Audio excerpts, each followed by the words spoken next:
14th century France.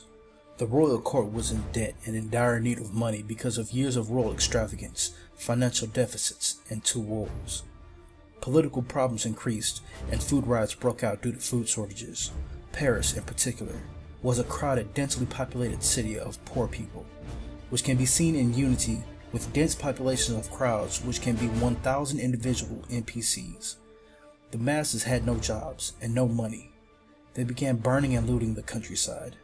By the middle of June 1788, poor parish priests who belonged to the First Estate began to desert their political base and join the Third Estate, which were made up of appointed leaders for the people. They declared themselves the National Assembly and immediately banned taxes, which means they refused to pay them. The Assembly took an oath not to disband until they had a constitution, and they openly defied the king. They would have a constitution. The revolution had begun. Paris, which had a large populace ready to fight against almost anything. In every corner, people seemed to meet and conspire.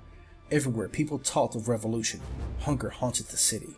Because the thousands of workers' salaries could not possibly keep pace with soaring prices, workers began wrecking factories. On July 14th, a mob of citizens seized 30,000 muskets from the Invalides and attacked the Bastille, where the French government kept their royal store of gunpowder.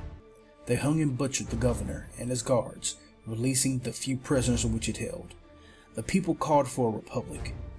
Eventually, the National Assembly deposed Louis, put him and his family under arrest, and sent him to prison at the Knights Templar Temple on August 13, 1792.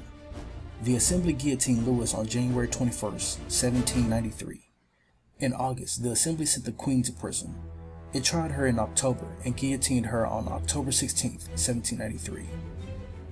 Robespierre, leader of the Committee of Public Safety, then took control of the revolution, and the Reign of Terror began.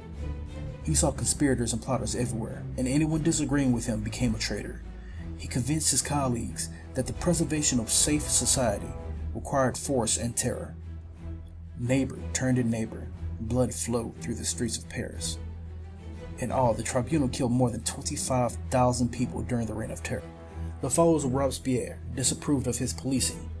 They plotted Robespierre's downfall and eventually accused him, just as he had accused others, and sent him to the guillotine. After Robespierre's death, France moved into a period called the Thermidorian Reaction, a relatively quiet period.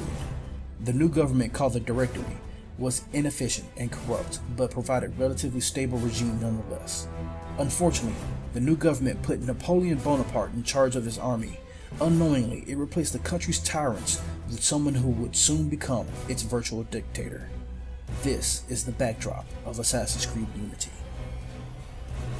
If you like this video, please share, like, and subscribe to the Jolly Mage channel.